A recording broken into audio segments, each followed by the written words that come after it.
Habla nuevamente la doctora Susana Severino y acá estoy con un tema que tenemos en la última bolilla y sobre todo habla de las relaciones entre la acción civil y la acción penal y asimismo cómo impetrar la acción civil resarcitoria con respecto a las calidades de partes intervinientes en la misma. Quiero ser escueta, habida cuenta del medio en que me estoy difundiendo esta clase, y decir lo siguiente: el Código Civil y Comercial actual tiene se denomina doctrinariamente una intervención de activismo judicial que obviamente ya se avisoraba, ya obviamente estaba constituido en el Código Civil de Vélez Sarsfield. Esto es la intervención de normas del derecho procesal dentro de lo que es el Código Sustantivo, que es el Código Civil. Nosotros tenemos dos acciones, obviamente cuando iniciamos hay un ilícito civil, un hecho ilícito civil, tenemos las acciones represivas, punitivas, que tiene obviamente la ley penal.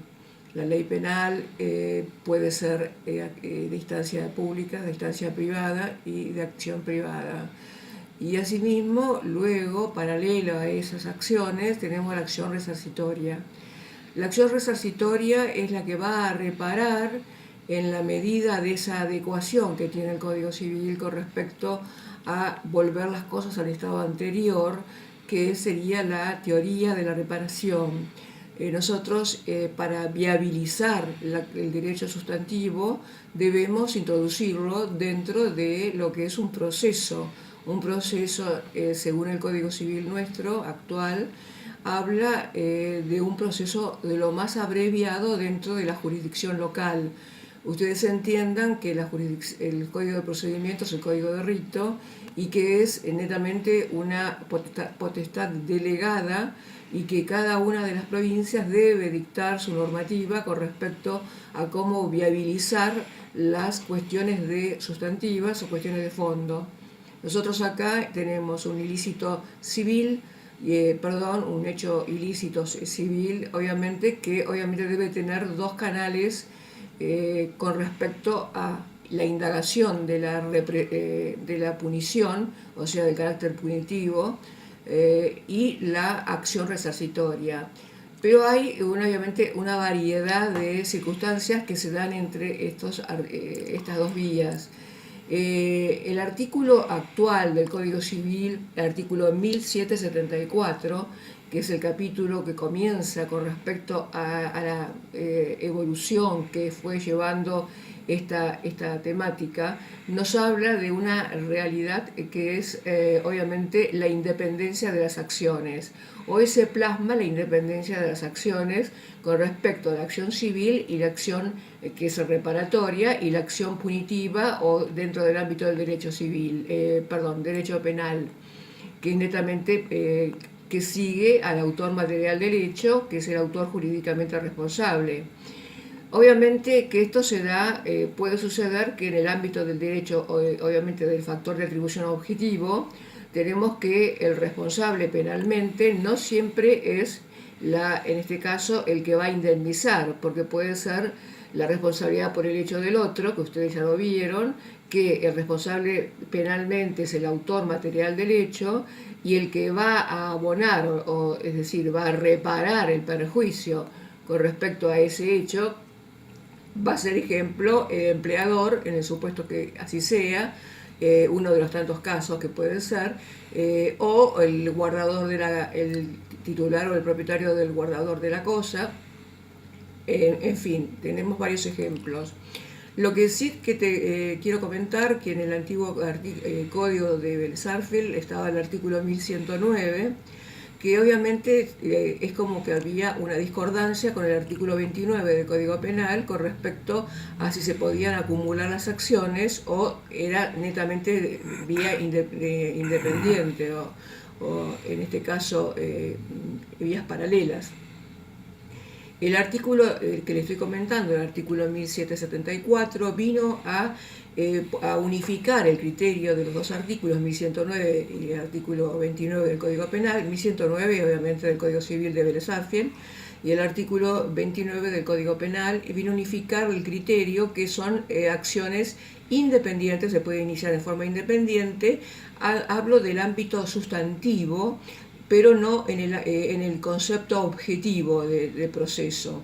¿Qué quiere decir? Que las personas que son sujetos o víctimas de una, en este caso de una lesión, obviamente a un derecho, o una lesión obviamente al patrimonio, o a un derecho personal, obviamente puede ser también en su persona, pueden iniciar las acciones de reparación en el ámbito civil, independientemente de la punición de la acción obviamente represiva, que se podrá presentar como querellante a los efectos de instar la acusación fiscal y seguir el proceso probatorio con respecto a la punición del autor material del hecho. Entonces, ¿cuál es la idea? La idea es que no haya sentencias contradictorias.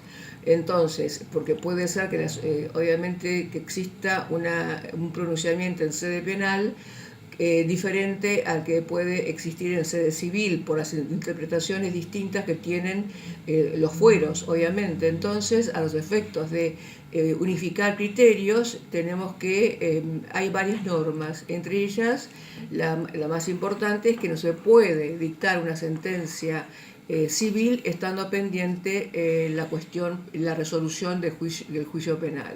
Es decir, por otra parte, dictada en este caso la sentencia penal, que ya esté consentida y firme y que haga cosa juzgada, no se puede rever en la instancia civil la existencia del hecho ni tampoco la autoría material, obviamente del caso que sea la culpa, que esté declarada la culpa en este caso del infractor. Esas son cuestiones que van a tener que vincularse con respecto a ambos lineamientos del proceso. ¿Qué quiere decir? Que estamos en una situación de un proceso civil y un proceso penal.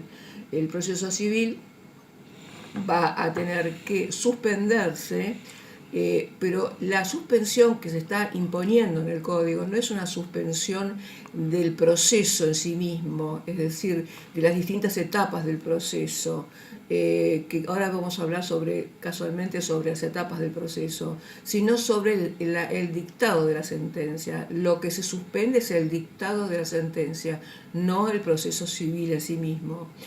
Entonces, queremos comentar también que ustedes saben que obviamente la viabilidad de las vías procesales difieren de acuerdo a la jurisdicción. Si estamos hablando de provincia, seguramente un juicio de daños y perjuicios va a ser un juicio ordinario, que puede ser sumario o sumarísimo. No así en capital, es decir, los códigos de capital son diferentes del código de provincia. Entonces, en este caso, ustedes tendrían que iniciar, según la norma del artículo 330 del Código de Procedimiento Civil y Comercial de la provincia de Buenos Aires, una demanda donde se detallan, ¿no?, cuáles son los legitimados para iniciar las acciones. Los legitimados para iniciar la acción, que son la víctima, obviamente, obviamente que puede ser legitimados activos y legitimados pasivos. Los legitimados activos son en este caso los damnificados por el hecho dañoso, y los damnificados en este caso pasivos son los autores materiales del hecho.